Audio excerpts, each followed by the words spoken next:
Hello and welcome back to The Dive, Season 2, Episode 4.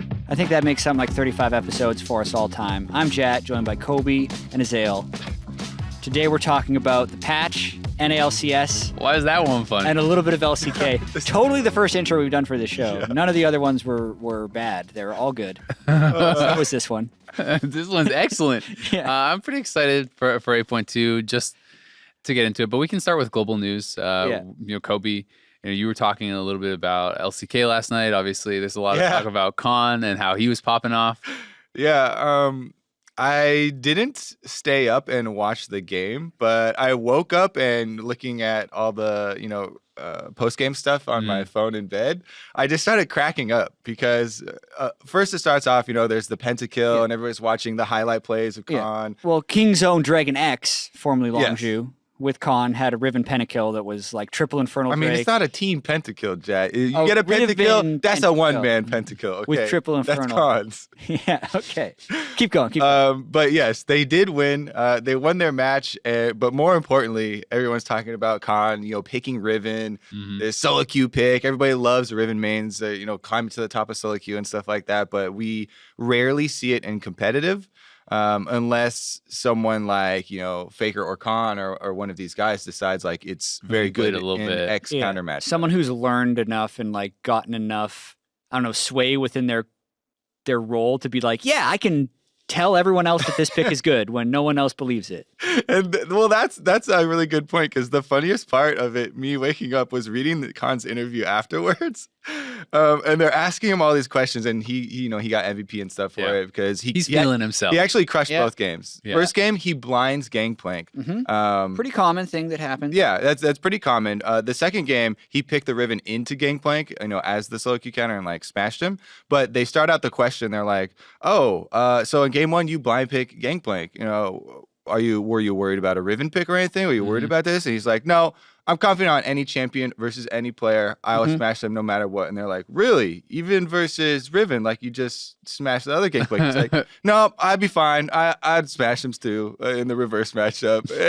And then they keep on asking him more questions like, all these like, so, you played the best on your team. What of your other, teammates do you think played the next best? And he's like, well, if I was the best, all the other ones were pretty much the same then. Just like, I love this guy. He picks like solo queue picks. He smashes people. Yeah. Everyone, he's doing it through mechanics and laning phase. And then he also has this really funny ego that he puts on afterwards. I love it. I think this is something we should see more of in competitive play. I was reminded of it. When he played Nasus at Worlds, obviously, he absolutely smashed that game. They had the Dancing Rift Herald. Now he's bringing out Riven. He's getting pentakills. Like, I think that there are actually a lot of solo queue type counters that do fit into competitive play, and sometimes people make too much of the difference between solo queue and competitive and say, oh, no, that can't work in competitive. You can't do a Riven in competitive. You're too gankable. A Nasus, are you crazy? That's too slow. That would never work in competitive, right? And people, I sometimes think, just get way too caught up in that. And yes, there obviously are differences, but it's not like your jungler can't still play around topside as it would have to in solo queue, right? Like you can still do the same principles. And I think teams need to be having more confidence to bring this out. Like there's been a lot of times, especially this season, people blind picking tanks and no one is doing like when Klepto was super OP. Yes, it's getting nerfed now, but things like, Klepto on Kale and Nasus and these sorts of picks with coin starts were so ridiculous into tanks and solo queue. And now the GP is being blind picked. Riven with Ignite has always been something that was an absolute terror for GP players in solo queue. And people always said, oh, you can't play that in competitive either. And he's showing us you can. So I need to see more players having the confidence to actually bring out these picks and play them properly, right? Play them aggressively. It's more players and it's also more teams though, right? Yeah. Because especially, and that's what's cool about this team specifically, is usually you're least likely to see that in Korea, right? A lot of times it's the other regions that would show the experimentation. Then when it's proven that it's good, Korea copies it and does it better. But like Peanut and the old Rocks Tigers and what feels like is kind of reincarnated in King's Own Dragon X right now. That's a like, terrible name. They're still willing to pull out Nidalee. They did it in game one with Peanut, and they're still willing to pull out the Riven. So like definitely, I think the most exciting team in that region for sure. Yeah, those teams are the most exciting. We've talked a lot about like, maybe people are towing the meta super strictly because they're afraid of getting flamed or something. Yep. If you pick something like that and it doesn't work.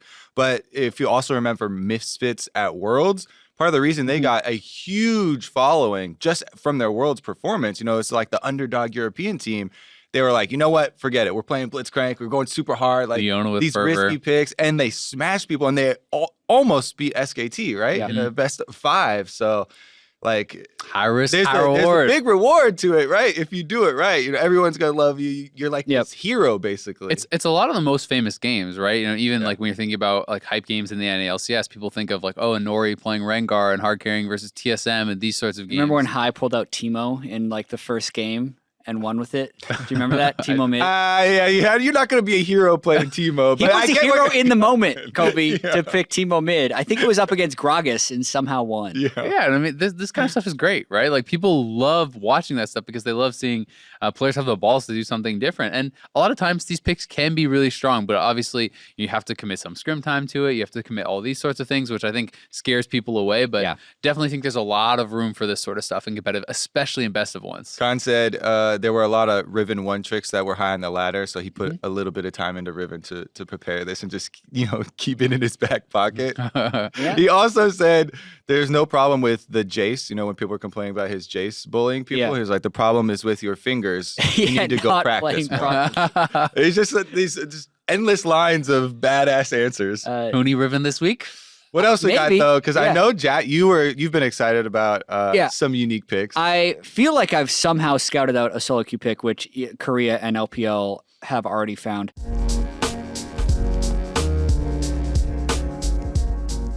So we're kind of moving on to patch 8.2 because that's where most of this stuff is happening. But I was just watching a stream, and all of a sudden I was seeing like Pobelter on AP Galio one-shotting people, and I was like, that's weird. Like, no one has been playing this pick. It hasn't been directly changed or anything. Did a little bit of research. It's actually been picked / banned like 17 times in the LPL and like 20 times in the LCK. I might have gotten those mixed up, but pretty substantial. Only one ban in all 20 NA LCS games. In the TSM Echo Fox game, it was banned. But I think this week it's actually going to make a pretty big resurgence. It was getting banned in all of the 8.2 LCK games I was watching, either on blue side or on red side. And it honestly looks relatively basic. Like, you build either a Proto Belt or like Leandries early on in the game. You press Q, and when you're in 1v1 situations, you can one-shot people. But other than that, you're just like a wave clear alt bot. Everyone's played Galio in the past too, so I think it's going to catch on really quickly with the other nerfs to Malzahar, with the fact that everyone's taking Unsealed Spellbook and not pressuring the lane that hard. It makes a lot of sense that it's going to make a comeback, but I'm just surprised that like no one was playing it, and I actually think it's going to be huge this week. Yeah, I think the two main reasons there are, yes, the wave clear, that's super important in competitive, especially right now. And the second one is right now, since so much revolves around team fighting, and the giant AoE you can get from that ultimate just provides so much for the way the game is played right now. I think that is a really good pick. For me, my next pick to watch would be... Totally came up with that term yourself. It would be Xerath for the mid lane. Because even though Bjergsen used it once, it really has not had a high pick rate globally or anything like that. And I really just think that he's so strong now, especially with the top basically tier of mid laners starting to get some small nerfs coming in, and even more showing up on PBE that they're kind of mulling over.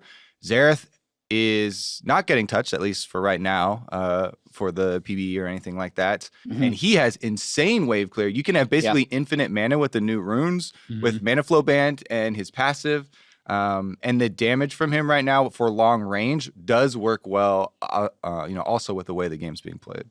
Yeah, I mean, honestly, although it's not super interesting, Azir, right? Like, Azir is just going to be even better because some of the competition is getting nerfed, right? So it's like when you nerf down Malzahar, when you bring in Nunu, that potentially works even better. You're supposed to go like new picks that we haven't been. Nunu then, right? Like, Nunu is that champion. I think that enables him even more. But I think as far as mid lane, I don't think we're going to see that many changes when the champion that was already the best is now better because his competition got worse, right? Yeah, Zoe and Azir are huge. Yeah. The question is really whether or not people are willing to dedicate all of their ban resources to those champions, or whether or not they're willing to just trade.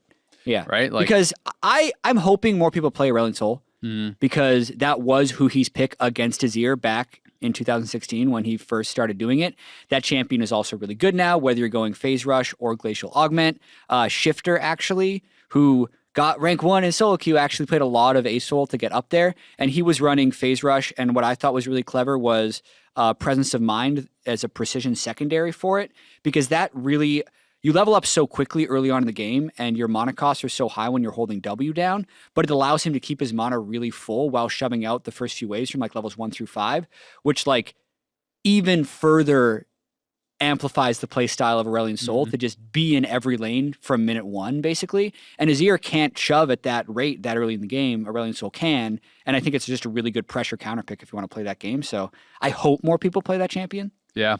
The only thing that kind of makes me think they might not is I feel like that's such a hard champion to learn. It's extremely difficult as far as positioning and the way that you have to play the map. It's such a different style than a lot of the other champions that, you know, we've seen over the last couple of years who he has used this champion exceptionally well. Who else has really even tried in NA, right? People almost just never even touch this champion because they feel like it's almost in that one trick kind of zone where you have to have played so many games on it to really be good at it. But I do agree, champions like that can be very powerful to put pressure on the map. And as far as the presence of mind, people have been finding some pretty clever ways to use this. I've seen like level 2 all-ins with Cassio in competitive play and things like this where you know, and obviously people knew about it with Kassadin, right? You know, getting a kill, having max rank or max stack phase walk. What is it called? Rift walk. Yeah, there you go. So things like that. So it is pretty cool, but I definitely want to see more planning against these picks that have become so meta. Like when I think back to last year when it was like LeBlanc and Rengar and these sorts of picks that were like you had to ban them, everyone said, right? We saw High, for example, bring out Kassadin as a counter pick to LeBlanc and win. There are ways to beat these champions. People should be practicing and preparing, especially in a best of 1. If you leave like a Zoe or an Azir or whatever open, you have a specific plan to beat this and shut this down. That is the series. That's the whole series. Well, you just won. Here's a question as well, though. It's a long season. You have a finite amount of practice hours that you can put in.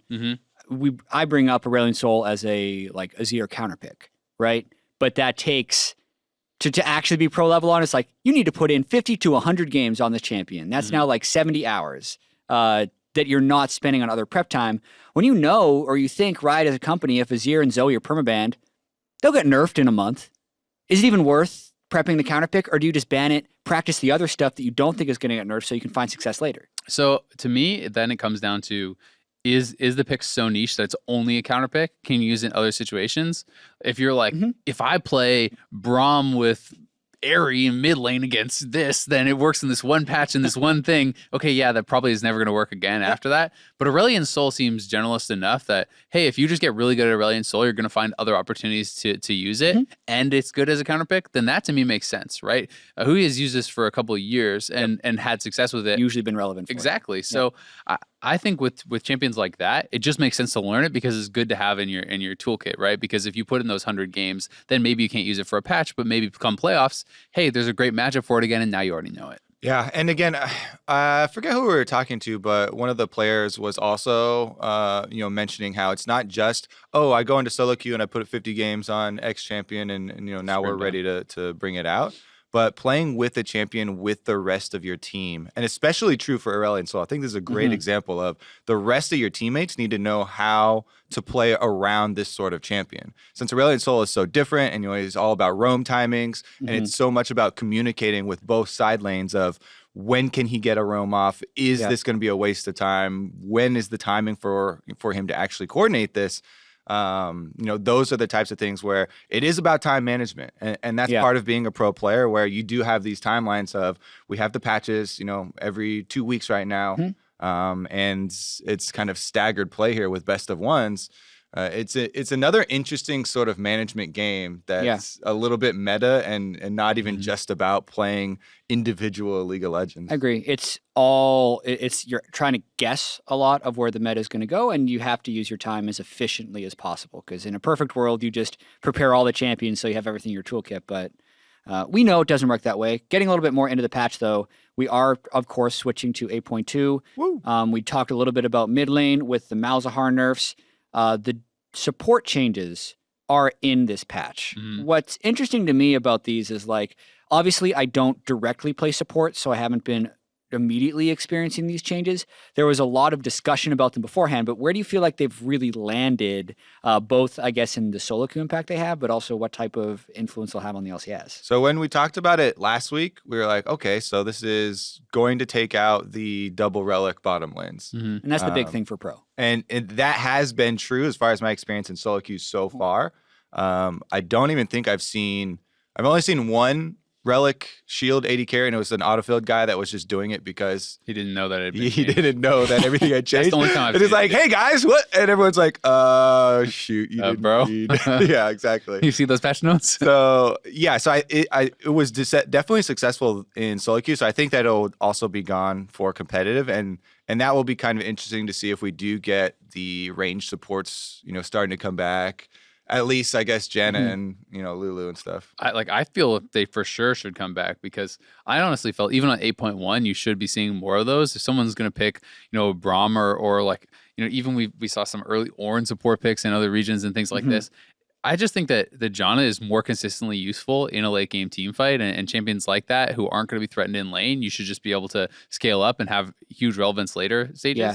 So I think even more so now that there's not as much sustain from Relic, there's more ability to poke people out. Yes, people can still theoretically go like Doran Shield and Legend Bloodline and still have a lot of healing, but I think some of the solo queue picks that can work really well and are really powerful, like Brand right now. Like I think if you take some of the sustain out, that's a champion that if you're going to early pick a Kog'Maw or something like that, you can blast people in lane with a strong early AD carry and a Brand. And I'm hoping to see more aggression coming in the bot lane. And one thing that I feel like observed a little bit more than I want is people still jumping to tier 3 support item. As far as I understand with these changes, the goal wasn't necessarily to make it so like, oh, your tier 3 support item is now naturally converted. It's so that you can sit on tier 2 and start building your other items much more aggressively, because what ends up happening when you convert to the tier 3 is you're basically now spending the Sightstone gold you would have spent in the old thing, and your item is the same as the old warding item. It's just you don't get the wards immediately. But the stats on Frostfang, so to speak, are still pretty much the same. But when you complete your support quest, you're now also getting a free Sightstone. So if you're not immediately turning it into the 4 ward Eye of the Equinox thing, you're more powerful, just straight up. And I think the same could be true of tank supports who want to rush a Knight's Vow or a Locket. And I want to see more of that. I want to see more of people completing their warding item later in the game, like 25 minutes, 30 minutes to actually get the tier 3, sit on tier 2, and build the other items that you're supposed to be building, because I think that's actually the most powerful use case for it. Yeah, I completely agree. I think people are kind of on autopilot, and that was the intention of the change in the first place, is to allow people to have, now you have this 800 gold to go in different directions, right? You're on Brand while you build your early Sork boots, you build your early Leandries and things like this, and now... I just see everyone rushing the item anyway. Yeah, but you can be, some people certainly are doing this, and people like I'm seeing definitely Zyras and Brands and a lot of the AP guys rushing Spell Pen, because if you can get like a Haunting guys, or if you can get, early Haunting guys and Sork boots even in the game, like you're essentially just another mid lane mage. Like the amount of damage you can put out at early stages is pretty insane. To spend your 800 gold on 10 more control wards. How about that? Every time you you're guys back, happy with that? Place him down, get back there.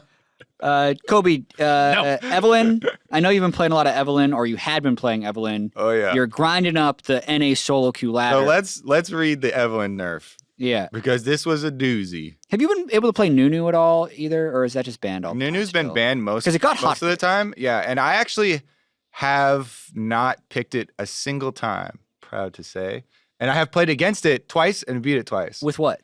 Kha'Zix. One time I actually beat it with Ivern, which is not a good matchup. Yeah, that is not a it's good actually matchup. a good. He just eats daisies. He's gonna eat daisies. Yeah. No fair. He's cheating. You telling me things that I had just had to deal with personally. I forget what my other champion was, but something very impressive. I don't feel like you have to jump on the Nunu train right now. He's definitely powerful, Right. but you don't have to feel like boxed into it, because for solo queue, a lot of people picking it right now are just like, oh, he's OP, blah blah, and they don't know what they're doing. So both games I was able to kill a Nunu when he was trying to invade due to just defensive warding and finding him. But back to the Evelynn. Yeah. I think she Yeah. is off the list. 'Cause she was pretty big in NA. She last was week. very big, Yeah. especially in solo queue. Right. Mhm. But they did nerf her damage quite a lot on her E. They took off a decent amount of the percentage maximum health damage, which was a big part of the burst. And the way this champion worked was in the early game, you were kind of right on this line of, can you use your entire combo and get the kill? Because after you use all of your abilities and you get worthless. your kill, Mhm. you could just stand there. If you traded with someone and you took 90% of their health with, putting the charm on, landing your Q, getting them charmed, and getting all the reductions and bursting them out, and then they could sit there and like auto you and use like their basic abilities and turn the duel right back around sometimes. But she would rely on getting fed early, and then like once she could 100% burst everybody. Then she would just run around the map, doing that. And that's why people got frustrated. But I think that this nerf to the E kind of put her a step below that makes it very difficult to hit that threshold of getting those first couple kills. So I've seen it kind of disappear, at least from personal experience. Yep. So I think that was a pretty big nerf as far as the patch notes go for junglers. To go back to Nunu a little bit, I'd be interested in what your opinion is as far as, is he going to be even bigger in competitive? Because I had a similar experience where, I've seen people playing it and I never really felt like they have any idea how to play Nunu. They're just picking Nunu because they think it's strong. But like I literally had this on my team where the guy was like 0-6 early game on Nunu, like he's getting counter jungled. But I had a Janna, I'm playing Tristana with a Nunu. We're down like 10 kills. He starts blood boiling me. We win every fight.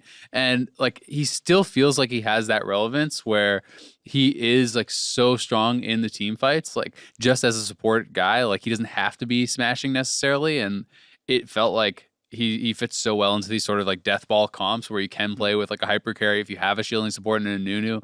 It just felt like it doesn't really matter what anyone else is doing. I would say don't do it against like Echo Fox or Cloud9 or 20 minutes. These teams that have shown they are not afraid to take it much earlier. And actually start the pressure. If you're versus a team where you're fairly sure that then champion select is going the way where you're like, you know what, Playing against OpTic. Yeah, exactly. Like we're gonna use Nunu. We're gonna use Nunu. We're gonna secure dragons or whatever early, and then we're gonna have all the skilling. Yeah, I think we'll see a little bit of it in LCS. Like there were enough teams that had Nunu as a pocket pick last year that these buffs and the general length of game, even with the balling changes, I think we'll see it. It's not. I don't think it'll be a priority pick like you say. I think that's still Sejuani and Jarvan that are like the big junglers. Even though weren't there Jarvan nerfs on 8-2 or are those? No. Those That's might be PvE. next patch. PvE actually has Sejuani and Jarvan nerf. Right, but that'll be 2 more weeks removed Bring from back LCS. the Lee Sin, baby. 1 more week removed from maybe. Last thing I want to touch on the patch though are just some of the keystone and rune changes that we've been seeing a little bit.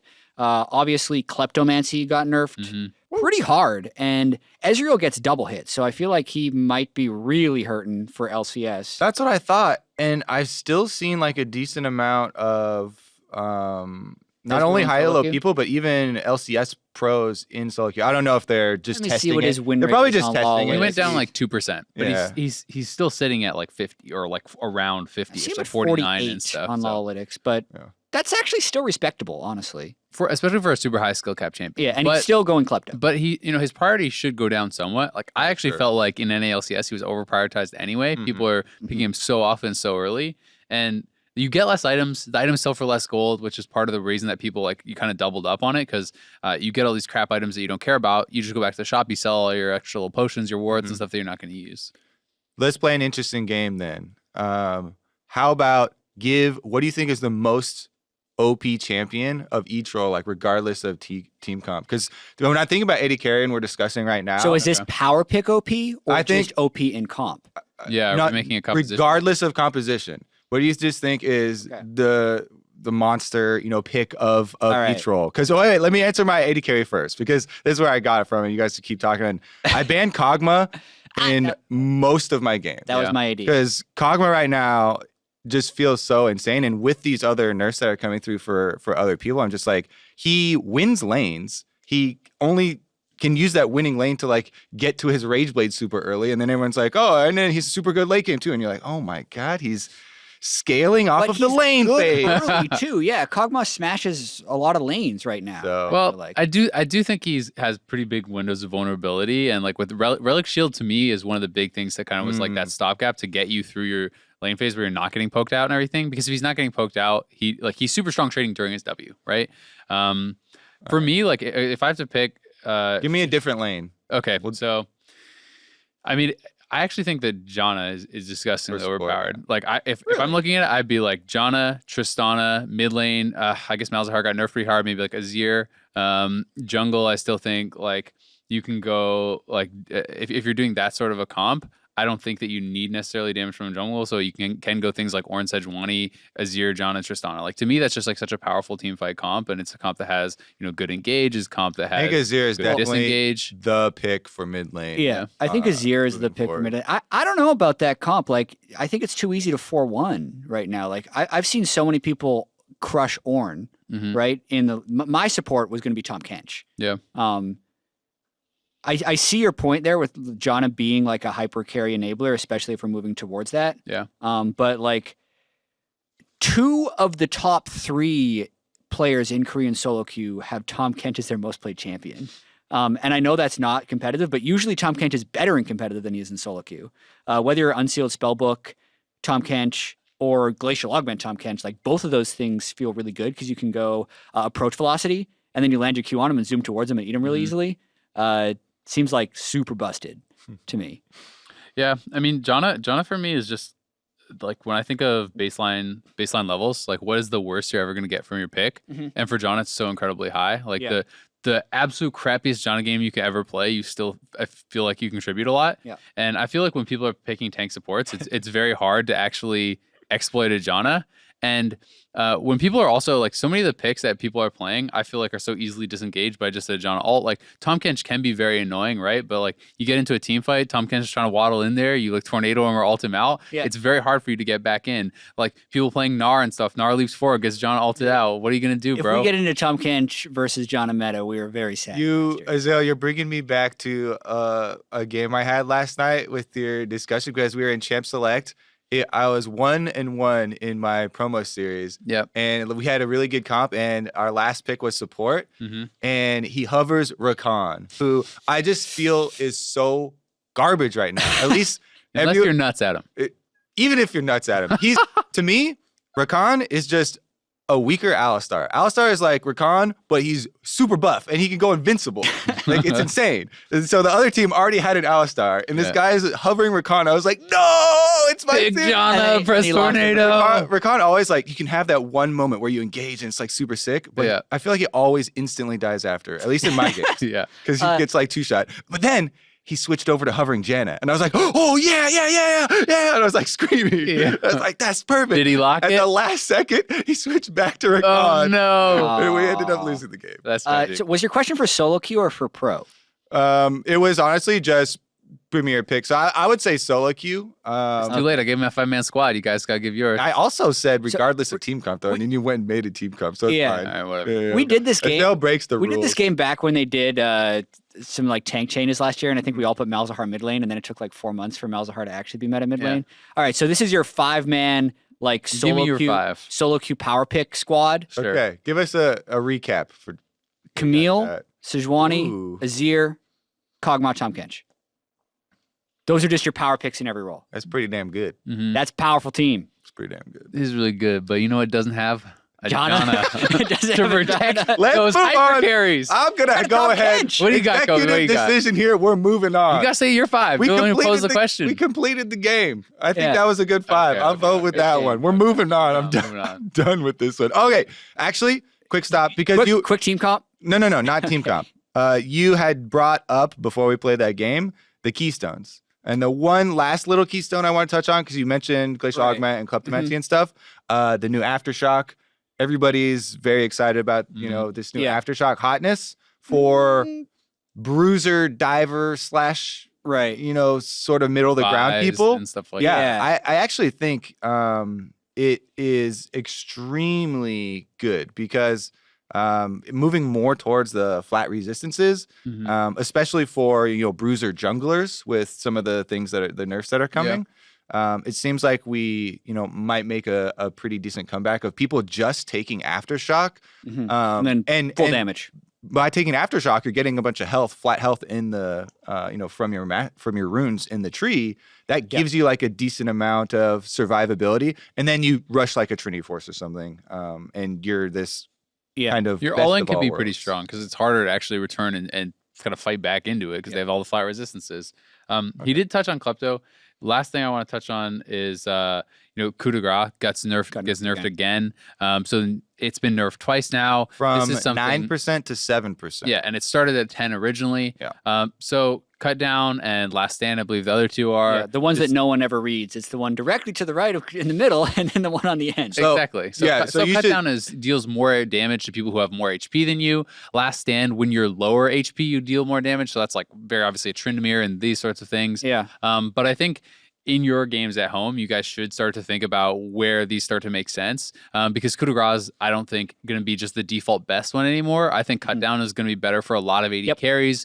For mages who are not building HP, I think Cut Down is going to start being better. If you're going to be going like Roa, Leandries and stuff, then you're getting a certain amount of HP and it's different. But if you're going, a very squishy build, definitely something to be keeping in mind. I think it will shift things. There are a few AD carries. I know Wild Turtle last week was already going Cut Down before the Coup de Grace changes, so I actually think the majority will probably switch over to it eventually. Yeah. It's just people will be on autopilot for a while.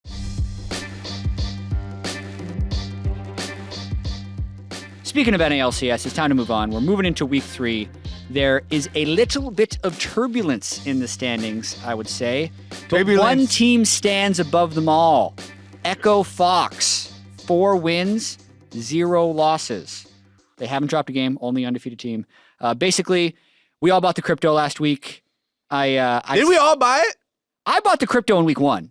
And then I sold it before game 4 when they played TSM. I was going to say, I didn't feel like you bought in. And honestly, I would do it again. That game against TSM they were like 1 hit away from being 3 hips down. There's no way they're in that situation 8 times out of 10, they lose. I will say that this is the exact expected curve of a cryptocurrency, though. This is the beginning where all the hype is building. This is how it all starts. Are you predicting the crash? This is literally week 2. Have you already sold? We're now experiencing This is the dangerous moment when you're wondering when to sell. No, this is not wondering when. This is like when everyone has the fear of missing out. So they're like, tell your friend. Everyone's like, oh yeah, me too. I want some crypto. Yeah, me Echo Fox too. Yeah, me Echo Fox too. Yeah, me Echo Fox too. And then you put him top 10 in his world's power ranking. Yeah, exactly. ESPN is like, oh, we're in there. Top 10. Sell that. They were better than SKT. Yeah. But Hooney's not even going to get to play SKT. Hooney went to a better team. Yeah. For sure. 100% verified. It was in the power rankings on ESPN. Let's go over actually why we actually see the strength in this team.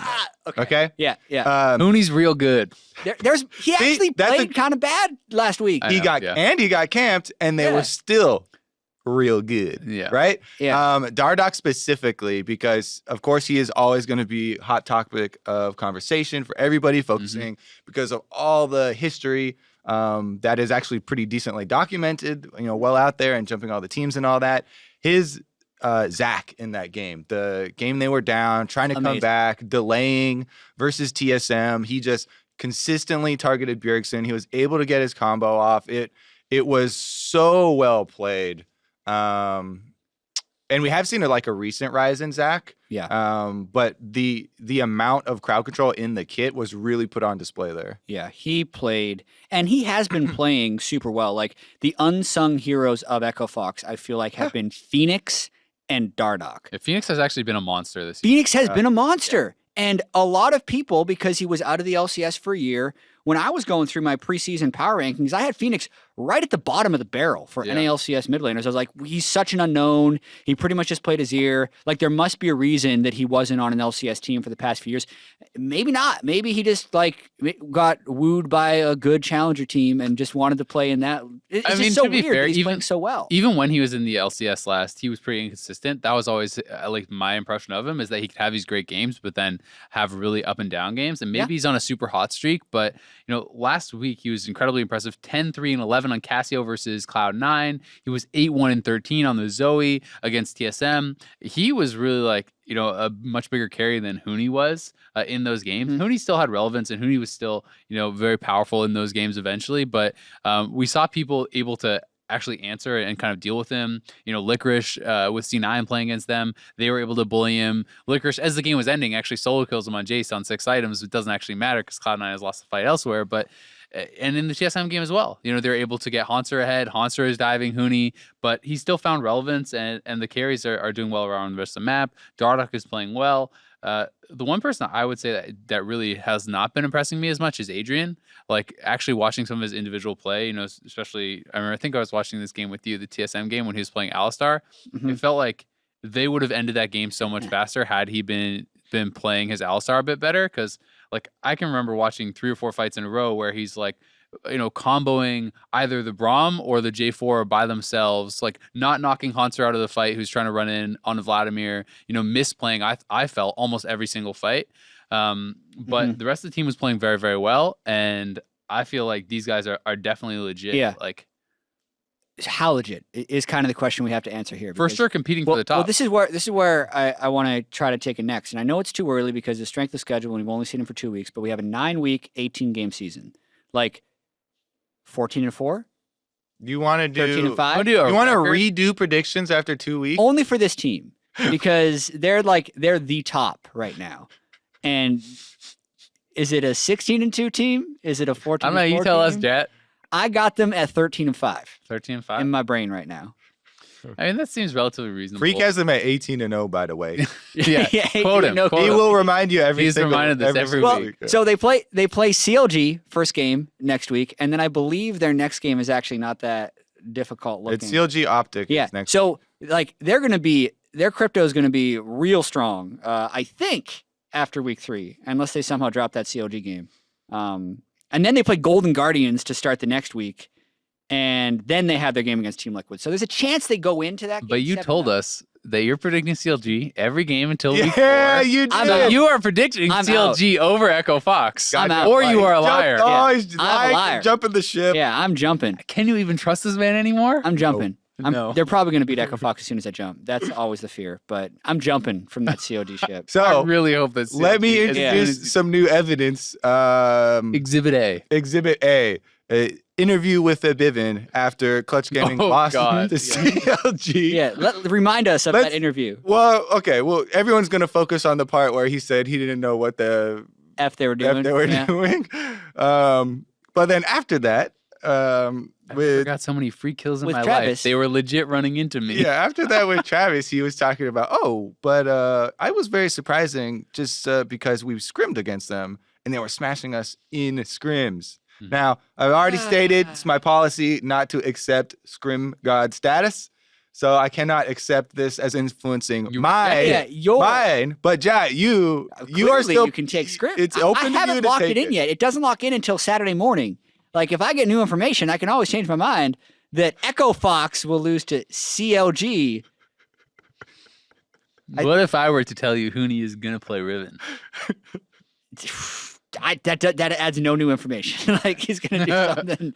Okay, so Echo Fox is 4-0. I'm still a little. I think they're legit, but I'm not. I don't think they're gonna be like clearly dominant, even though they've beaten them because of the way they've beaten teams. I think they've shown they're a team that can play with everyone, but I just don't think they will do that consistently. So I think they're going to lose 4 or 5 games over the course of the split. Okay. 3-1 teams right now are Cloud9, 100 Thieves, and Team Liquid. What jumps out to you guys? I mean, Ezreal touched on it already, but Licorice's play. Yeah. We kept building it up last week. We're like, this is going to be a big test. It's Huni. It's someday. And why don't you grade him, Ezreal? How did he do? I give him a B+. I think he did well. I don't think he was smashing those lanes by any means, but he was... I never felt like, of course, Licorice getting slammed. That's the reason they lost, right? It didn't feel like that at all. I felt that he certainly held his own. There was fights that, especially I think in the Echo Fox game, that I was kind of disappointed with how he played some of the Jace fights. I felt like he was very hesitant to enter some of the team fights when, if you're playing a Jace in the mid game, it has to be like an immediate decision. If you're flanking, you got to go in or you got to not do it, right? And that was my main criticism. And that could also be like a team communication thing. But he's laning very well. He's played two incredible top laners. He was certainly not a detriment to his team. This guy's legit. I think he's a super impressive rookie, and I'm really excited to see where he goes. And that makes Cloud9 good. Yeah, right? really because I think Sneaky and Smoothie, especially with the double unsealed spellbook, which we didn't talk too much in our patch segment, really kind of exploded at the end of NA LCS last week, where in week 1, almost no one was doing it. In week 2, like 780 carries took unsealed spellbook. It's a little bit of a lane tank, but because they're such strong laners, the map pressure you gain from it was so great. Like, I think they displayed how good that can be in some situations. So they're willing to experiment with a Zillion pick. Licorice is good. Like, that's a scary team. And just how their bot lane is playing. I actually think their bot lane is in the conversation for the best bot lane in NALCS. Yeah. The Kalista, what was it, Taric lane? They've definitely played some Taric. I think they had double spellbook in that lane too. They've been They playing did double spellbook both games. The Kalista's X, Upload up. whatever his Smoothie was playing game was definitely impressive, right? He had complete control of the lane. They pushed up and they even got the turret kind of unassisted with, I don't think, any jungler intervention. So, but yeah, the bottom lane definitely extremely impressive. And Kalista Taric against 100 Thieves with double spellbook, and they also played double spellbook with the Alistar Sivir. I just think Smoothie has been an absolute monster this split, and last year I was actually thinking Olay was the best for sure. This time around I've actually been more impressed by Smoothie so far.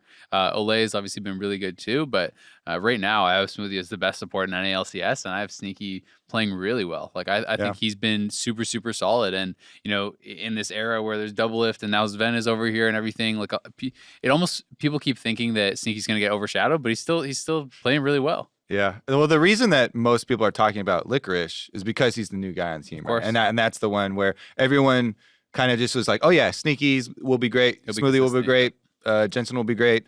But it's a new kid on the block. But let me introduce Exhibit B, another interview where Hooney said that he was very impressed with Licorice. So I will upgrade him from Ezreal's B+ to an A-. Ooh, that's nice. Double plus. The Hooney curve. Yeah. Hooney curve, A-. I think Licorice, last week, I give Licorice an A- as well because of who he played against and how well he did. He was good. Talking about some of the other 3-1 teams, Liquid is really intriguing to me because they had a really hard schedule, I feel like, playing against 100 Thieves and Clutch Gaming, as well as obviously having to play TSM during week 1. The only red flag I have for this team is that they seem very focused on the bottom lane. And the game where they lost and looked pretty bad was the 100 Thieves game, where Meteos camped them and they died and they lost their turret and all those things. And then Ryu set up a 1-3-1, and like they just seemed like they had absolutely no answer to that. So I really want to see them win in some other ways other than like double lift on Tristana, getting kills, jumping on people, killing turrets, and ending the game really quickly. Because we know Pobelter and Impact are great players, but they're not necessarily people that have been played through for victory often. So if the meta shifts to not be as bot lane focused or other teams block them from being bot lane, I don't want to see this team become too predictable with all the talent they have on that team. Do you guys have any concerns for this team in that? So they lost 100 Thieves, right? And that one didn't look so good against Clutch and against TSM. They absolutely smashed. Look, I think 2 of the most impressive games played by anyone this split. Yep. But then you look at the OpTic game as well, and the OpTic game, I felt they should have lost and would have lost against a better team playing the same comp in the position that they put themselves into. So then you're left with a loss against 100 Thieves that didn't look that good. The OpTic game is like a little bit, I don't know, and then 2 super impressive wins. So that's what's kind of confusing me a bit about this team is I think 2 really strong performances and 2 that are kind of like. Listen though, like, yes, that adds question marks for sure. You can play that game with every team. Like, you can play that game with Echo Fox. Are you concerned that they were 10,000 gold down against TSM in 35 minutes, or that they were 4,000 gold down against whoever the heck they played on Saturday because they were down in that game as well? So, yeah, I'm concerned that they almost lost to OpTic, but I'm more impressed that they won those games super quickly. I just need to see the diversification of play style. Yeah, and the point isn't to say, oh, they're not a good team. This is it's just, are they, clearly like the second best team? Are they clearly the team that should be considered number 1, right? Yeah, I don't have a clear answer for any of these yet. And I definitely don't either. Yeah. After Kobe does, though. Kobe 2 weeks of best of ones, I think he's ready to call the split. Clear. Yeah. Yeah, and it's interesting too because while you don't want to become predictable, I feel like people really often push teams when they see like a super successful team. They're like, okay, but why don't they win with a clown hat on? Or why Higher don't they win expectations. with a banana in their hands? Like, everyone's always like, they can only win if, Jensen pops off and Sneaky pop. And they're like, well, If their carries do well, it's like, well, Yeah. because the like, carry okay, do. Impact is much better, or not much better, but he's better on tanks than he is on carries. And I think he's a well-rounded guy, but they know their strengths, and it's probably better for them to play this type of style rather than, let's get Impact on, Camille or whatever, and have our bottom lane playing Ezreal and let him just, play by himself or whatever. Mm-hmm. I do think that, Ole and Double Lift are probably the strongest, early game power that they're going to have as far as laning, and they they should should, be playing utilize on that, bottom. right? I feel like Exactly. they're recognizing their strengths and they're utilizing them. So, and on the Ole point, actually, it's super interesting because I was talking to Cop David. He was talking about his players used to say Ole was a monster in lane, in addition to everyone obviously recognizing his roaming abilities. And him talking about, a lot of the players used to tell him that it was like very oppressive to play against Ole in lane as well. So if you actually, combine that with Double Lift's, oppressive laning as well, then, that's a very powerful weapon for them to use. Certainly isn't. And I completely agree. It's not a problem until it's a problem, right? Yeah. But people are always gonna have in the back of their head like Double Lift on Tristana. You think of CLG, back in the day where it's like that was their one strategy at Worlds, right? They're like pushing the turrets to Tristana, and it's like, everything's going well, and then Tristana, and they don't know what to do. I don't think that's the case with Team Liquid, but people are always gonna have higher expectations, for teams that are expected to do better, right? It's just like you look at the amount of criticism that TSM has compared to the amount of criticism that OpTic has had, right? Well, they're the same record or whatever. Shouldn't they have? It's it's different. It's apples and oranges a bit, right? But the other team around there, 100 Thieves, they have been quite impressive, I think. Definitely, was interesting to see them take down TL, but they did suffer their first loss against Cloud9. That's the weird thing. I bought 100 Thieves stock on Sunday and instantly regretted it. All right. The NA LCS is just on now. Saturday calling them a pretender. Yeah. Well, then they smashed TL, and I was like, well, clearly they must be good then. And then they looked bad on Sunday again. They have one convincing win of the three. Mm-hmm. And initially I thought like, wow, they actually provide a good amount of insight into the way their team works because of their YouTube channel. They had 14 days to prepare for LCS. That's not very long. They said how much they improved between week 1 and 2, and I was like, damn, they're going to be real good now. That TL game was the real 100 Thieves. And then they looked really bad. Of course, they did play against C9, who's a super good team, and that's a really hard strength of schedule. So if I had to rank the confidence I have of end of season standings, and you give an up arrow for a team versus a down arrow for a team, Cloud9 and TL would be more up than 100 Thieves. Yeah. I think they would currently be ranked as the weakest of these three. So you still have them probably a bottomish playoff team? I have them as a playoff team, but but a playoff. 4th, 5th, they'll be able to win games against the good teams. They're a threat.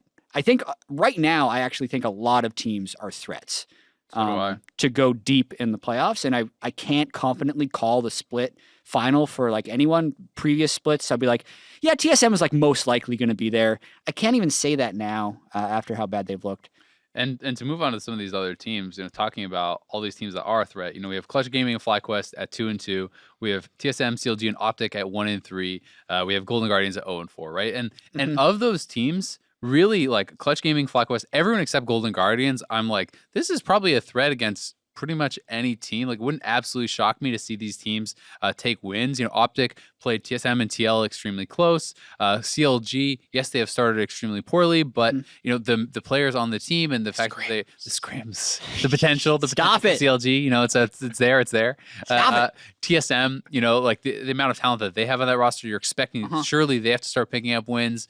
And then Clutch has had 2 really good games, 2 kind of poor games, and FlyQuest about the same, right? There seems to be a lot of people who can be threats and knock down some of these top teams. Yeah, well, we did the segment on Countdown for Sunday where I said OpTic was underrated, and everyone was like, Psh, OpTic's underrated. Then they beat FlyQuest, man. If you're going to Yeah, take that, Kobe. Yeah, take he was that. looking at you. If you're gonna make fun of me for making bad predictions, give me credit when I make the good ones. OpTic beat FlyQuest. Great prediction. I'm proud of you. Boom. You're- Keep that Called up. it. You're Called doing it. great. Thanks, man. You look great today, by the way. Yeah, I know. Thank you very much. So do you. You look great. I like your haircut. You too, Kobe. It's like, never mind. We got to lift what's each it- other I was up. gonna make a joke, but then I was like, that might be offensive to someone. So I just, Yeah. I'm offended. yeah. You're just pre-offended. Yeah, I am. Yeah, Isaac's always I take that stance. For OpTic though, I feel like we were telling the story of OpTic coming into the week. We're like, they did lose, or maybe actually we told that story on Sunday. It was like, yeah, they've lost close. 0-3, but Yeah. they've lost close. So you had good reasoning there. Thanks, man. Good brain. Yeah, they had lost close. I still don't know if I'm fully sold on them in the long run because I do think the way they won was kind of weird. They're like, Zig can't win lane with winning matchups. Let's put him on Maokai. Acadian is comfortable on Assassins. Let's do that. Power of Evil is a good Syndra. No one else plays Syndra. Play Syndra. And they won with that, right? Which I think is a really bad sign for FlyQuest that OpTic beat them with that super off meta, so to speak, composition. Which still has me thinking FlyQuest will not end the season with a 50% win rate. I think currently they'll be under. Maybe when they get flyback of something like drastic changes with that team, they'll be better. But right now, I'm not buying FlyQuest. I actually saw it as a positive. Maybe it's just because I was, want to see more variation. And we talked at the beginning of the show, about Khan and using these, stepping outside So damage over time, plus tanks, 5v5ing. let me just rephrase.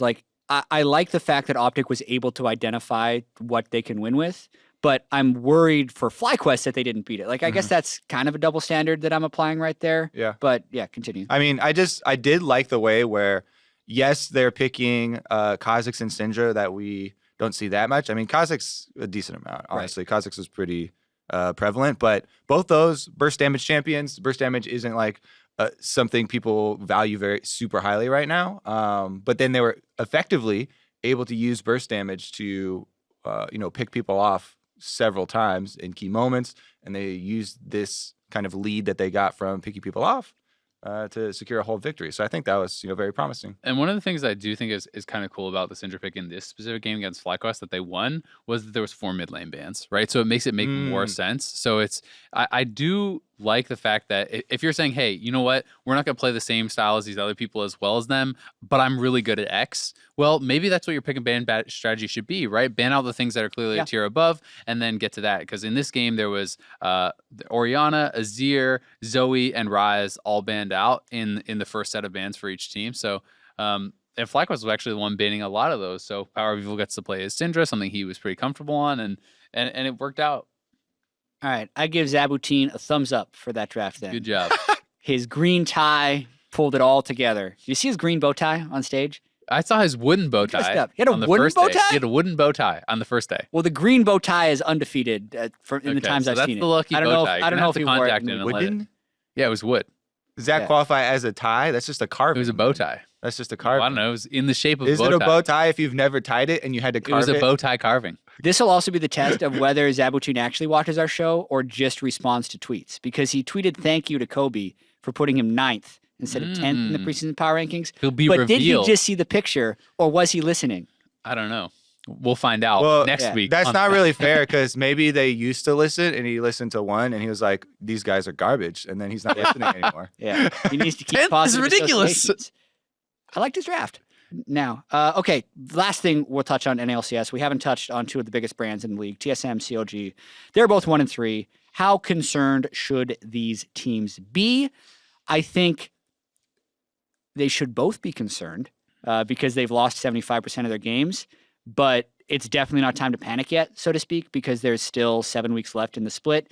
TSM showed they can get leads, and they have proven that they're good players and they're not doing super monkey things during the game. COG I'm actually much more concerned with because of the you way put them to win the whole goddamn split. you guys put TSM to win the whole split too. I said first at the end of the regular season. They're both 1 and 3. Technically, we're both the same amount of wrong right now. True. TSM I think looks better than COG currently, just because I'm seeing more individual dumb things than COG rather than TSM where I'm just sensing a total lack of cohesion. Yeah. And I've seen that a lot of times out of TSM. And then usually that's enough for them to slowly work it out and win towards the end of the season, where CLG is a little sketchier to me with the way they're dying all the time. Yeah, for CLG, I actually think it is kind of time to panic as far as fans go, and I I don't know, man. I'm watching this team and I'm kind of disappointed to say it because I thought that they were going to be a strong team. I thought they were going to be, top 3, right? Kobe and I think both had them at 3rd. And I'm just not seeing it. I just think that their bot lane is not looking good. It's consistent that Stixxay has not been performing at a high level. This team looks 2v5 to me. It looks like Huhi and Darshan are still playing well. Biofrost has had some glimmers. Reignover has good early games, good starts to the games, but then consistently seems to not understand maybe where he should be or how strong he is in the context of the game and is throwing away his leads consistently. Yep. The bot lane is not contributing at a consistent level. And I just think, especially in the meta that we're in now, the bot lane has to be a solid contributor, really, in almost every meta, unless you can get back to like playing Ashe only or something like that and shooting wasn't arrows. Great in the lethality meta either. Yeah, so it's really concerning, and I think it is a bit time to panic for CLG. Like they need to change something up as far as the way that they're playing or the way that they're practicing, or something has to change here because it really is not working, and it also does not look like it's going to be working because the losses didn't feel like, oh yeah, it was just this tiny little thing. It felt like, well, that was terrible decision after a terrible decision. That was played poorly. This was played poorly. It just feels like, yeah, you should be 1-3. Like you deserve to lose those games. It was definitely concerning, and it felt like it was fairly similar in a lot of the games where, like you're saying, they had this really good start and Reignover would do some sort of counter jungling or they'd get an early kill with lane pressure or something like that. And then it has that feeling where you're just like, wow, they're going super over aggressive and they're going way too hard. Either tower diving or, invading somewhere where you're like, it's one of those ants go marching in one by one feel where you're like, as soon as something goes wrong, you're like, oh, they're chasing now, trying to like make up for the previous thing that went wrong, and it kind of cascades. What I used to say a lot when I was talking about shot calling was like a bad call or a good call followed by no one turns into a bad call. And like a bad call followed by everyone can still be good. But this was an example of like a bad call followed by everyone just makes it way worse. Because someone in that fight against Evelynn, who's like 6-kill fight basically, where he killed Reignover first, and then he came back and he killed Reignover again to finish the penta. That was literally like someone must have been saying, "We got this. You can go," over and over and over and over and over again, even though clearly it wasn't there. So like something there is missing in their like ability to read fights properly. I agree with you. It actually is very concerning for me. I still have them as a playoff team right now. But like if I redo the power rankings after this week, which I think is too hard with strength of schedule right now, like 4th, 5th, 6th probably is around the place I put them. They have not looked good. I think it's pretty interesting too, because we're talking about both TSM and CLG as being down here at 1-3. I don't want to write off that like, TSM will be totally fine, like no problem, because there's like really serious concerns about their coordination. Like that is definitely not something you fix overnight, and it's going to be a test of how much them being hard on themselves and like how pissed they looked after their loss and how that manifests negatively or positively. So I would be pretty pissed after that loss too, because I was going to say TSM in their game, you're talking about the Echo Fox one. The Echo Fox one where they had a 10,000 gold lead at 35 minutes. Yeah, that one in the game at the beginning, I was casting it and we were like, wow, they changed all the things that people were critiquing them in week 1 for. Mike Young got on early gank off, they got first blood. Then they were able to snowball as well, and he continued to stay like super proactive. And it looks like they were also much more coordinated in their early game, and they took several objectives towards the early game. They had a lot of control, and it really did, feel like they had what they needed to finish out that game. Yep. But when you lose something like that, where you get stalled out by the scaling comp, and then it comes down to even then like a super back and forth inhibitors at like 12 health or something like that sort of thing. And then they finally lose like the long drawn out one. Like I don't blame them for looking pissed after that. Like I would be super. That's a tilter. Yeah, I would definitely be super angry after that one. But I think that the promising things that they did show in the beginning of that game, you at least kind of maybe one of the reasons why you're talking about you feel better Right. about them Yeah. than CLG I think it's is you're justified. you're holding on to those positives.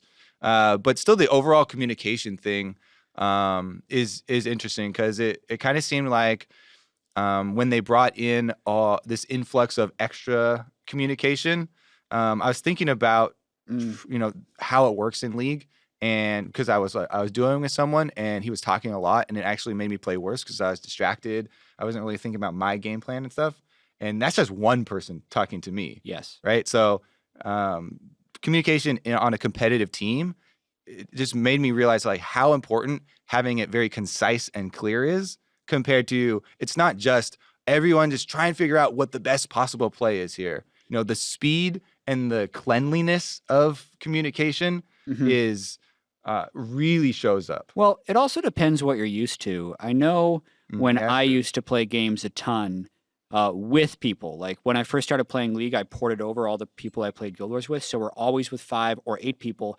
very used to talking all the time, communicating everything, hearing everything. And I played so much better in a team environment that I didn't in solo queue environment. And now that most of those people have, gotten different jobs and don't play as much and don't play with them anymore, most of my experiences are solo queue or duo queue, so I don't talk as much. And like now when I go back to those communication games, I'm distracted again. But back then it was something that I was super, super comfortable with. So like practice. That's just another level of it. Like it just takes a lot of time to get used to all those personalities. And then I guess the final thing I'd want to say about TSM would be, if you think about who was the driver of aggression on both the old G2 teams and the old TSM teams from last year, it was probably Perks and Trick driving most of the forward movement for G2. And it was probably Doublelift and Svenskeren and a little bit Hanser who were driving most of the forward movement for TSM. So when you're now porting over Mithy and Sven, who were like the solid bottom lane that was always reliable, and now you're keeping the solid, always reliable parts of TSM, like everyone can be solid and reliable, but someone's got to take the risk. And I think they're just figuring out who that person is and whether or not they can agree on the move forward to make it the right call. And I do think that Hanser showed some of that. When you think about Worlds especially, it felt like he was the only one ever making those aggressive plays. And despite the fact Doublelift was there, they were playing extremely passively. The most concerning thing to me about the Echofox TSM game was not that they lost from 10,000 gold lead. It felt like when they were 10,000 gold ahead, they didn't even try anything. It didn't feel like they were even willing to try to force a fight, to try to like get in there and actually start something. It felt like, okay, great, have this insanely huge lead. Let's just sit here and wait and then hope that they lose, right? Actually, so I disagree. I think that like they tried the dive in the bottom lane that ended up turning around, like where Hanser got killed, and all of the fights that they took were like basically at the inhibitor line of Echofox, where like Zach jumped into them. To me, when you're that far ahead, you need to force plays and you need to be willing to exploit that gold lead. And I feel like they have sat back too much when they are at a good advantage and been comfortable to let their opponents like catch back up, right? I mean, I agree with that. I definitely agree with that. Like when you look at like Hanser, Hanser, the Echofox game was like I think it was. I mean, Hanser was insanely ahead of Huni at the start. He's solo killing him under his turret. Like that to me is such an easy point of the map to play around, where you should be pushing the pace, where you should be going for those plays that normally would be too risky, but you have this enormous gold advantage. You have this ultra fed Vladimir. That's when you have to take risks, calculated risks, and finish a game, right? Like that to me is something that Echofox really excels at, because you have a guy like Huni who, if he has that lead, like if you swap the teams and stuff like that, like I feel like this is a quick win for an Echofox team who is willing to take those risky plays and make them work. And TSM just doesn't feel like they're willing to do it. It feels like they're playing too risk averse to me in a lot of situations. And were the gold lead even, the way that they're playing would be totally smart, right? But you have to adjust how you play based on the situation. If you're 10,000 gold up, you can start playing what would normally be like a monkey play is now a good dive, because you just have 2 more items, 3 more items, right? Like, and that's what I think TSM is missing, and that's what's concerning to me. And I would ask you guys, because I've been seeing a lot on Reddit and social media, people saying, "Oh, it's just TSM at Worlds again. They haven't learned anything. They haven't changed." Do you guys feel like this is that sort of a play style where they were just kind of sitting back and waiting for things to happen? For me, it looked like they were saying different things. Like I literally think that like there's people on the team that have different ideas. That's what it felt like to me.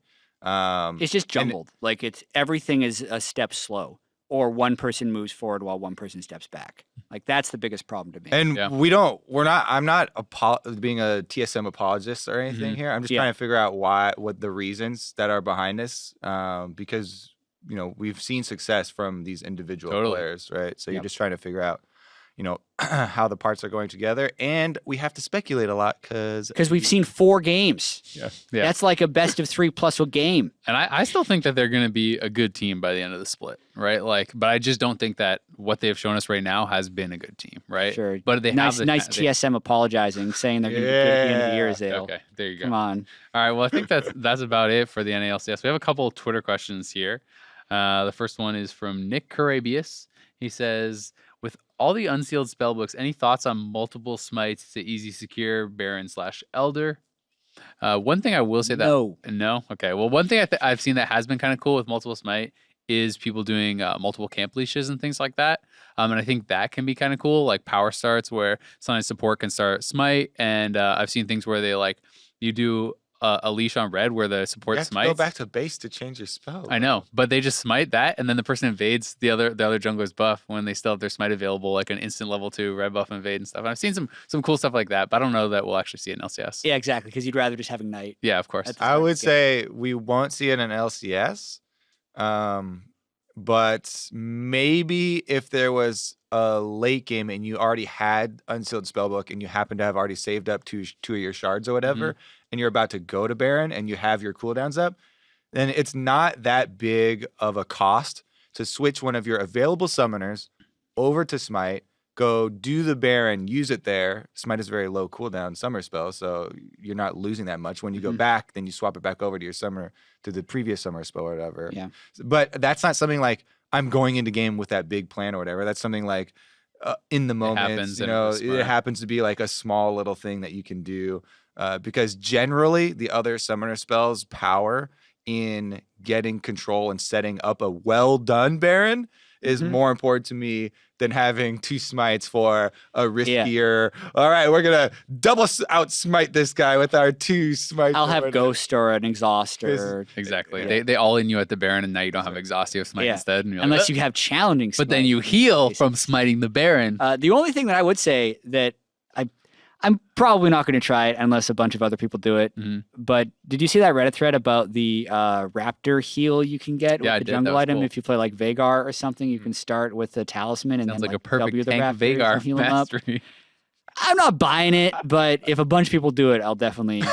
I don't even want to. You know what took me out of that? So the guy's like, so all you have to do is you just tell your jungler how much you're gonna heal and to never take the Raptors all game. Yeah, just tell me never to take the Raptors. and I'm like, that's where I checked out. Where I'm like, there's no way that my jungler is gonna be like, sick, bro. You get more sustain if I never farm the camp I want to farm most on the whole map. Yeah. Okay. Yeah. All right. Aaron, the Fantasy G, says, do you think Licorice's current performance on C9 so far is sufficient to keep C9 in the top 2 of LCS? Given how close the Echo Fox game was, does C9 have the chance to win the split with possibly the best mechanical NA top laner? He had NA in quotations. Yeah. So he's not counting the imported ones. I think yes. I mean, I think it's certainly like gives them the potential to be top 2. Like I won't say that like basically we kind of went over this earlier, and I don't think he's going to be the reason that they are not in the top 2, right? I think it's going to come down more to team play and strategy and everything like that. But I definitely think he's playing well enough that they have a good shot. For sure. I think there's a lot of teams that you could say potential top 2 right now. At least more than 2, which makes it interesting. Yeah. And Cloud9 are definitely one of those ones. I really liked their week 2 performance. I think that should give fans a lot of confidence. Yeah. Andrew at the Triggs MC says, do you think the Nunu buffs will bring back AP bot laners such as Mordekaiser and Ziggs? I don't think the Nunu buffs will bring back AP bot laners as much as the Nunu buffs will bring back Nunu and his ability to W, like Azir and Kale and those people. Still want to see Kale. Like, even with an AP amp on Ziggs or Mordekaiser, you're going to get more benefit from blood boiling a Twitch or a Kog'Maw than you will a Ziggs Also, or Mordekaiser. Also, you don't even have to make use of the extra AP on your blood boil now. Like a Nunu, standard old Nunu, just blood boiling is late game AD carry is still superb late game, right? And he's got his on-hit magic damage to help him get through the early game. So you don't have to force it. If there's an Azir on your team, then yes, that's godlike, and you can Baron instantly at 20 minutes or whatever. Kog'Maw even has AP ratio, but things like that. Yeah, yeah, he can just do the old standard attack speed one, and it's just fine too. Funny little aside though, Mordekaiser is actually the highest win rate in Diamond Plus by over 2%. Has very little play rate. Yeah, how many games does it have? 6? Carry. Let me check how many games it has. It's gonna extremely be low play it's rate. like 2,000 or something. Let's see. It has 3,358 games played and it has 54.9% win rate. Boom. There you go. That means pro viable. Get it in there, LCS. I every time I see Mordekaiser, I want to play Mordekaiser. I've played him like 3 or 4 games recently. It's pretty fun. I don't know if it's good, but it's fun. Yeah. Taking Drake, running to Baron, taking Baron, pushing mid. There you go. Amazing win more strategies. Love it. No idea how to play from behind. Anyway, thank you for the Twitter questions. Keep sending those in at RatChat, at RatKobe, at RatAzale. Hashtag the dive LOL. It's actually really important to use the hashtag. Otherwise, a lot of times Can't find him. Yeah, can't find them. That's true. Hashtags are very They're just good lost in the Twitterverse. for searching things. your genius will go unnoticed. Yes, that was season 2, episode 4 of the dive. Make sure you're watching NA LCS. The countdown starts at 1:30 p.m. Pacific time. You can watch the dive on YouTube, SoundCloud, Pocket Cast, iTunes, podcast stuff. Still working on that Spotify thing. They're gonna select us one of these I days. think we're in like UK Spotify or something. Yeah, I heard that. Spotify, you cannot submit yourself to Spotify as far as I know. They have to be like, you guys are the best. We're putting you on Spotify. And I don't believe they have any like input from viewers or fans or anything. They're just Maybe it's time to start protesting outside of the Spotify headquarters. Yeah. send a written letter to your Spotify representative. Send a carrier pigeon. Yeah. Yeah, I think we've made all our announcements. I think we're done. Good job. Thanks. Bye.